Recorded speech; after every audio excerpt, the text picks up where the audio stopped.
magbigay sa ating mahal na patron. Ito po ay ginagawa po namin every year sa aming halaga po.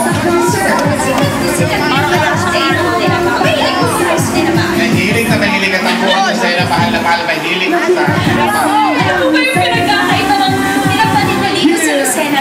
masarap, malinamnam at sariwa. Sariwa! Ano po ba nalalaman na sariwa? Malapit po kami sa katakata. Kaya po sariwa ang ginagawa namin. Excited na talaga ako na try inyo na napasira. Balipan po dyan.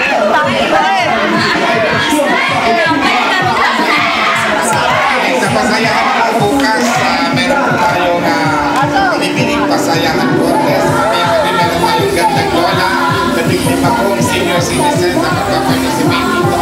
At ang aming grand parade on May 28, meron po kami Best Old Street Dancers Competition.